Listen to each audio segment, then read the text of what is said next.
The Evidence for Change program was written into the original Clark Northwest Coast bid as part of the capacity building.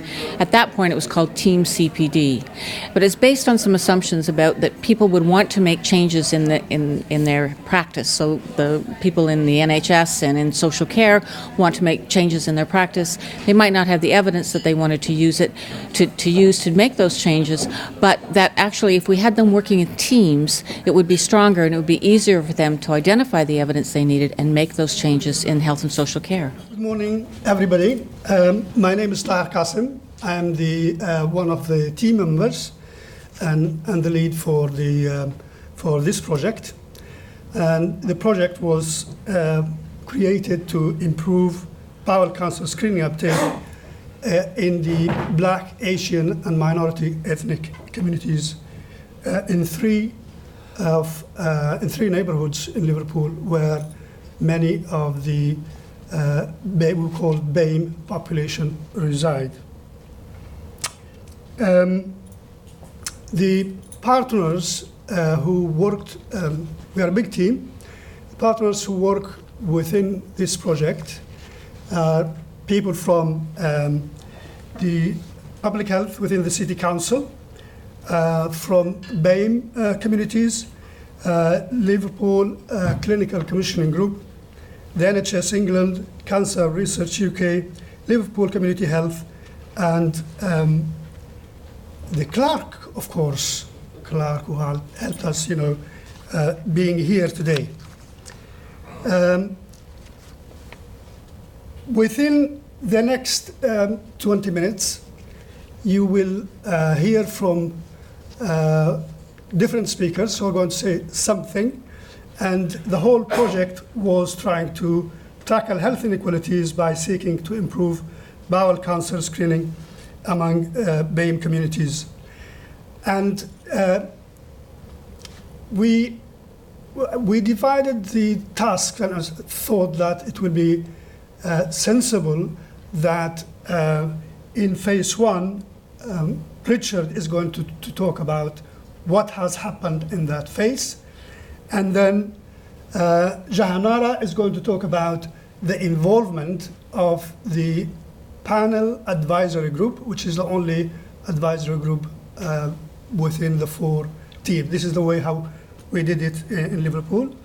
And then Julie is going to talk about what happened in phase two. And then finally, I will come and say a few words about where do we go from here and what our ideas in the next phase, which is the third phase. So I will hand you now to Richard. Thank you, Tahir. I feel underdressed. The first time I've ever seen Tahir in a tie. I could have put my Asda suit on if I'd have known. So, now I'm Richard Jones, by the way. I'm a public health epidemiologist in Liverpool City Council. And I suppose I kicked off this whole process by doing some analysis around some bowel screening. I did it as a favour for someone who was doing a dissertation, which I'll come on to that later. I had no idea I'd end up in this beautiful setting 18 months later. So why is cancer an issue in Liverpool? Well, I've been in this job for 11 years, and when I started, cardiovascular disease was the biggest killer in the city. Over time, cancer has now replaced cardiovascular disease and kills more people than anyone else in the city. So there are a lot of partners working from various organisations to try and tackle this issue. For this particular project, we are looking at bowel cancer. There are around 200 new cases of bowel cancer to people who are aged under 75 each year. And Liverpool has some of the highest rates of bowel cancer incidence, and it's the third highest of the core cities, and there are 8 core cities nationally. There are also 60 premature deaths, so 60 of our residents die before the age of 75 from bowel cancer. And this is the 12th highest male rate in the country, so it's a particular issue for males, though the female rate is also very high. And it's the second highest premature mortality rate behind Manchester. However, it's not all doom and gloom, because survival rates are actually quite good. 3/4 of patients who are diagnosed with bowel cancer will be alive after a year, and half will be alive after 5 years. So these days, if you get bowel cancer, it's not necessarily a death sentence. Now, bowel cancer is one of those disease areas which is in the preventable group. So it's a public health issue in that if you can catch bowel cancer earlier, the sooner you diagnose it, the sooner it can be treated, the more successful the treatment can be. So screening is an important issue. Now, if you look at this chart here, the target for the national screening programme is 60% uptake. And you can see the red line, which is Liverpool, is considerably below that. So our uptake rate for bowel cancer screening is low. Now, each of the bars is our GP neighbourhoods. Now, those of you who don't know Liverpool, what that chart is showing, that in the more affluent parts of the city, bowel cancer screening uptake is relatively high. And in the more deprived areas, it's low. There's a very good correlation between deprivation and screening uptake. Now, the 3 areas that we're going to be looking at today are those shaded in green. They are Riverside, Kensington, and Picton. Now, these are our communities that have the highest BAME communities living in them. And you can see, although deprivation is a huge factor in uptake, you can see that our our communities with the highest concentrations of ethnic minorities have particularly low rates. So that's the background. Now, about 18 months ago, as I alluded to earlier, someone in our team was doing a dissertation on bowel cancer and bowel cancer screening, and she got hold of a huge data set after much wrangling from the regional hub. And this was 3 years worth of anonymised patient records. Excuse me. And this was 89,000 individual records. And she wanted to look at, what was causing low screening uptake. So one of these indicators that I looked at was ethnicity. Now, an ethnicity field wasn't attached to this data set, so I had to add it in using the 2001 census. So it was to get an approximation of black and minority ethnic communities and attach to their screening records. I can get more technical than this, but everyone will glaze over. But effectively, what the charts are showing, these are 2 charts for Picton neighbourhood, which has the highest concentrations of BAME communities. And those of you who may have heard of Toxteth, that's where Toxteth is based within this community, to give you some context. Now, you can see the red line on the top for uptake. That's the neighbourhood uptake rate for Picton. And the black line is the Liverpool uptake rate. So within this community, it's significantly below Liverpool. But even within Picton itself, as the concentration of ethnic communities increases, the uptake rate goes down. So it does seem to suggest that there is an issue potentially going on of low uptake amongst our BAME communities. And the chart below is the flip side of that. That's the abnormal findings. So where those communities are more concentrated with BAME people, the abnormal results go up.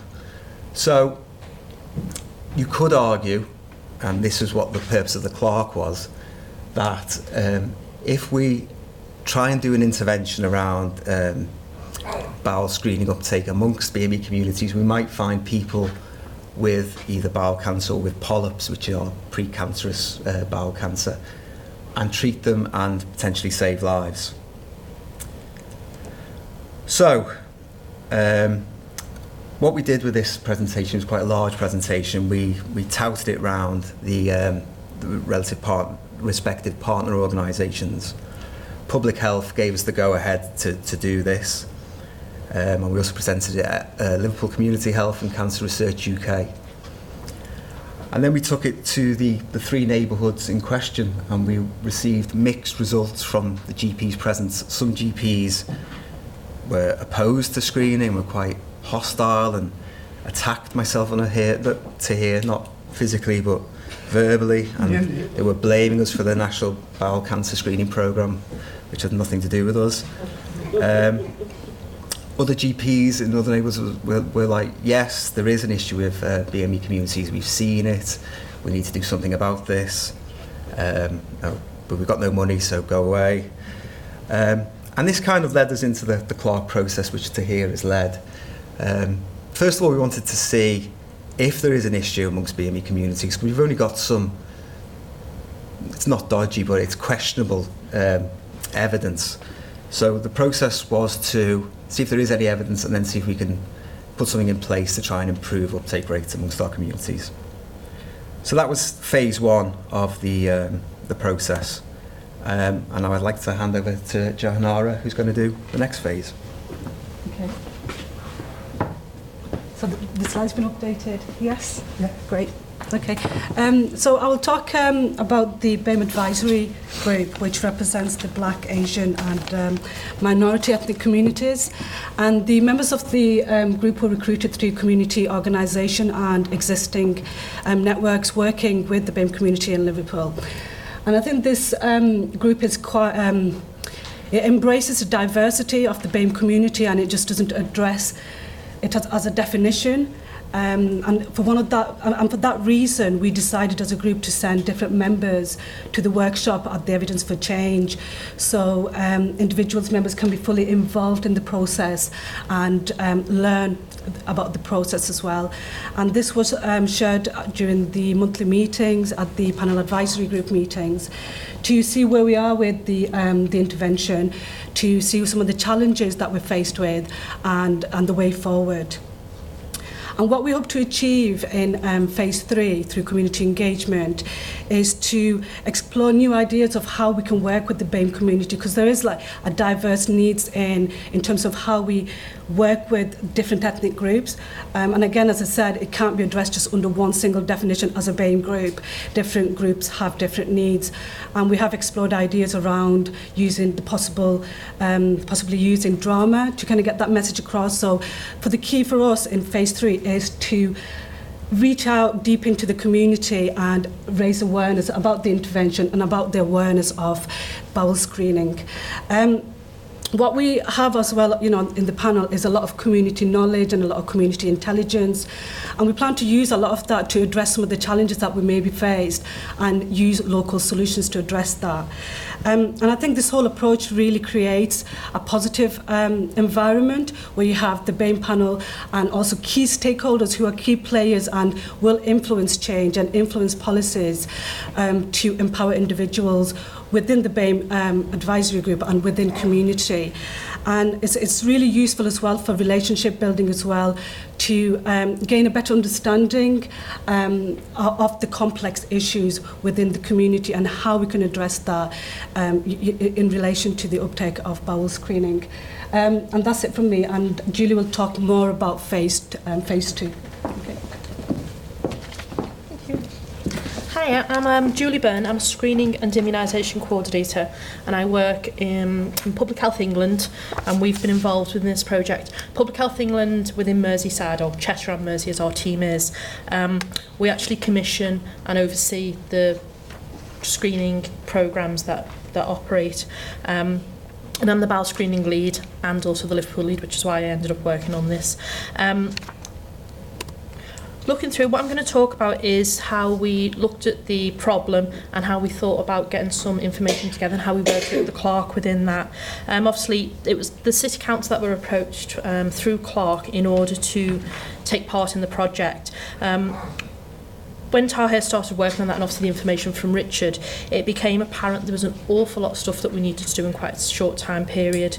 I think one of the major things just to get things rolling was about getting approval from senior managers within the City Council, within NHS England and Public Health England and the CCGs, getting everybody involved. And it was quite a task, I think, to do that. I think I would say Tahir did visit a lot of people in order to, get it rolling and get it moving on. A proposal was drawn up and submitted, and we were lucky enough to be accepted. And I said, I think particularly Tahir and the City Council were really keen to make sure that the whole health economy was engaged in this. This isn't a problem that we can tackle just as one organisation. Everybody really does need to work together. I think that's been quite a benefit of this project, that we have had really good representation. Obviously CR UK have been heavily involved, as well as all the NHS and Liverpool Community Health, all the NHS organisations, and we've managed to get people from other partners involved. It's been quite good. And obviously TAR has done a lot of work around the BME advisory panel as well. So looking at the process and learning, we started to look at evidence and what was available to actually back up the stuff that Richard had done. It was, I'd say, we found different levels of evidence. Some of the evidence seemed to be pretty high level and we thought was reputable. There were other bits that actually the evidence was poor when we started looking at the papers. But what we wanted to do was look at what had been successful in other areas and use that evidence to actually influence the project that we would come up with. And obviously, look at this slide, you can see how looking at the different levels of learning that happened. Obviously, on an individual level, as people went away, people had to obviously understand around making sure they were planning things appropriately, work balance. That was quite a challenge for a lot of people. Some members of the team were able to contribute more time-wise than others maybe, which again, we managed, but it was a time challenge, I'd say. It didn't always feel equitable within the team, what some people did compared to others. And obviously going out and getting that field work and research was quite useful. As a team, it did help us work together a lot. It was really good the way they set meetings up, email communication was there. I wasn't personally able to attend a lot of the team meetings, so the email communication was really valuable for me. The other thing is, obviously, when we started looking at the problems, we did realise that one of the challenges was around ethnicity, data and language, what we had available. The project that we'd originally looked at was looking at targeting specific groups, and we thought about very specific communities. But as we started looking further into that, we realised that there was very little data to back up around ethnicity, data recording, and most of that comes from GP practices. It was sketchy. Some GPs were quite good at it, others were poor.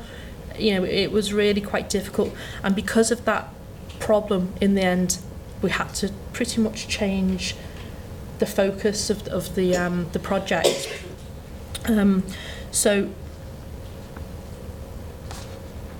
what that moved from the idea of the original project was to target those groups and get specific literature, work with Liverpool Community Health to go in and target those areas. In the end, actually, and Tahe will talk more about this, what we ended up doing was actually part of the project became about getting that ethnicity data to make sure that what we were doing was appropriate for those communities. And what we did find by looking at census data, some of that was possibly a little out of date, in as much that through working with Liverpool Community Health and the social inclusion team, they said what was relevant when that was collected had moved on, communities had moved. So where we once had quite a large Polish population, that community had started dispersing around the city and they weren't necessarily living in that same area. That's happened over a few years and it hadn't yet been picked up by census data. So on that on the ground information actually made quite a difference to what we were able to do. So from that we were quite lucky to actually with some of the evidence we'd looked at, and we were lucky that we knew somebody who worked in another area and had made contacts. We were actually able to have a teleconference with Tower Hamlets in London, who'd done quite a lot of work, and they'd evidenced a lot of their work. So we were able to have a teleconference with them and work out from them what they'd done, what worked well within their community. So we were able to learn from other areas' experiences. That meant that we did actually put patient profiling back on, because they sort of explained how important it was. So that became into our project. We managed to get the CCG to agree that, and the CCG, for people who don't know, that's the Clinical Commissioning Group, and that's a body of GPs, and actually the idea of that is that they understand their own patients, their population. It's about having a very local level to best suit their population and their patient needs. So they were really keen to get involved with that. And the CCG agreed that they would do a pilot alert about getting ethnicity and language in neighbourhoods. So they'd work with the GPs in order to make sure they started to collect that information. What we did also find is that if we get this data, it can help benefit other programmes that we're running. So in Liverpool, they're running a healthy lung programme, which is starting to identify patients who may be smoking and other risk factors in order to help improve and to identify problems early on with that. We hope obviously it would help with cervical screening, which is another of our cancer screening programmes, which we tend to find that uptake within BAME communities is a lot lower. So by having that data, it can help us to influence about what information we need to give, how we need to approach the areas. And again, our diabetic eye screening programme and diabetes in general. So all of this information actually is quite rich, and it will help us to inform a lot of the other programmes and around other health needs that are in the city. We are attending the next bowel cancer screening programme board, and obviously that's you presented that a while ago, Richard, originally, didn't you? Your original data was presented. So obviously this will be a nice follow-up to be able to say we presented this about 12 months ago. So a little bit further on, be able to say this is where we're at, this is what we did with that data, and hopefully because we're Cheshire and Merseyside, that if what we do here in Liverpool shows to be beneficial again, we can look and see how that might work across Merseyside. Not as high BMA communities across other areas, however it's still relevant, so we might, again, another learning point to move forward. And then also this project itself has been included in an initiative that we run in the city, which is the local awareness and early diagnosis, and that's initiative, and that's a high level meeting with stakeholders, and we look at what's going on, how we can improve things, and this has gone into their plan, which is actually quite a bonus, and we're actually really proud of managing to do that. So Taha is now going to talk around the actual intervention as it ended up. Thank you, Julie. Right, you have heard now the two, what we did and now what we are intending to do. So if we are lucky, we summarized those people that we are going to work with in our new project. Three key strategic areas that we need to consider in everything that we do. So to consider, it's with bowel cancer mainly directly involves the national hub. When somebody is 60, he or she will get a letter inviting them for a test. So that's the national hub will send that letter straight away. And a copy, if I'm right, Daniel, a copy will go to the practice. So the three areas will know about what's happening, nobody else. So these are the three key areas that we need to consider. We have worked, as you have heard from Jahanara, we have some ideas about patients and public engagement. We know now quite a lot about practices. We know very little now about the national hub, but I'm very pleased Daniel is here. And it is Daniel who suggested that we do a presentation to the next board meeting. Maybe that's an opportunity to explain to them what we have done so far. So if that happens, that will be, we have a number of requests or wish lists. We may get 1%, 5%, 10%, but we have a wish list. So we'll see. So what will the intervention about?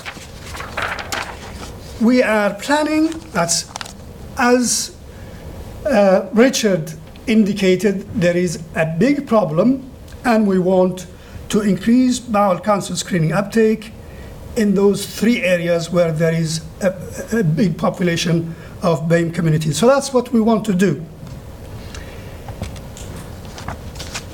So how we want to do it, first of all,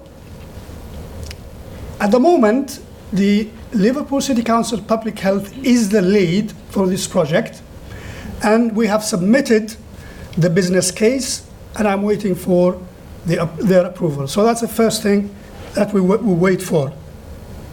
Then, As you all know, that we have some serious issues about funding and the public health funding cuts and so on and so forth. So we have to think creatively how to get this money to fund this project. And we know how much it's going to cost based on what Julie referred to, the conference we had with Tower Hamlet. So that's roughly the sum that you need to consider.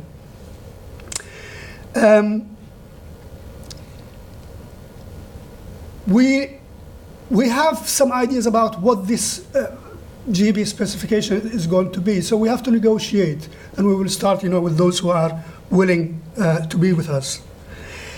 One thing that we learned, that if you are going to commission an organization, it has to be an organization with a track record, and this is from the Tower Hamlet learning point. So there is no point of commissioning an organization that does not have track record in working in this area. I've mentioned, what we expect from the national hub. In our intervention, we think the most effective way is to have somebody who will do the search in the practice, and then when he or she will call the patients, especially those who do not attend. So that's what we are planning to do.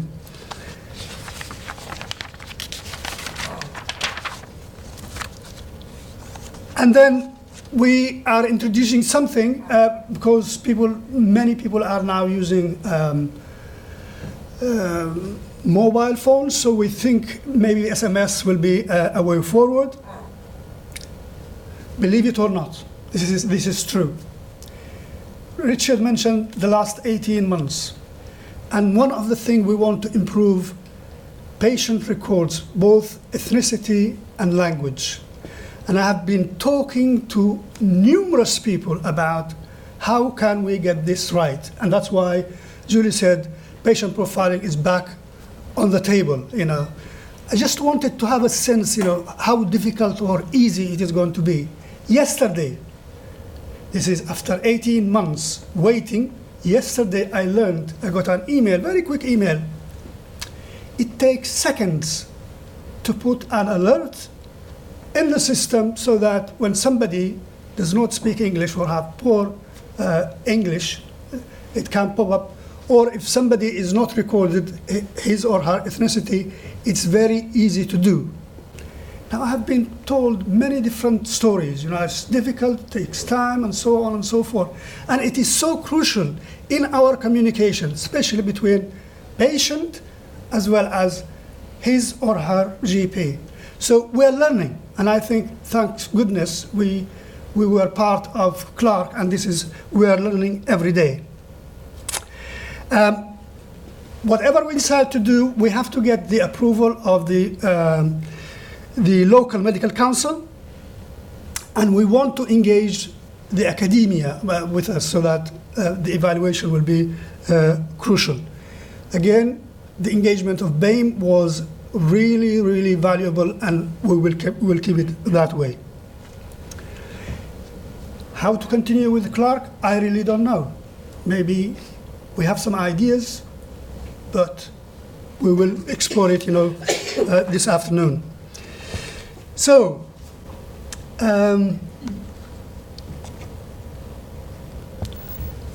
in summary, Juliet said that we have learned individually, as a team, and cross-organization. That has been extremely valuable. Our GP, who is so keen and enthusiastic, who you saw with the clip, he was unable to come today. He now just a new person talking about multidisciplinary work. That's the only way. He's a GP, by the way. So he has been converted to work in a multidisciplinary team. Wow, this is great. We know there's going to be a lot of challenges, but I think we are confident that we have learned a great deal, and we are able to, our resilience is stronger, so we'll be able to bounce again rather than falling.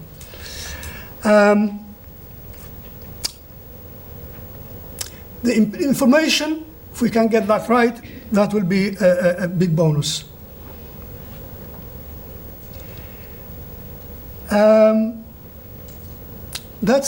That's all I want to say. So thank you for listening. And if there is any question, here is the team. By the way, the team, just only part of the team is here. It is a big team, really big team. And I'm very proud of the team who has been very committed, worked very hard, despite all additional workers. Every time I send an email, request this, request that, the commitment has been enormous. Thank you very much.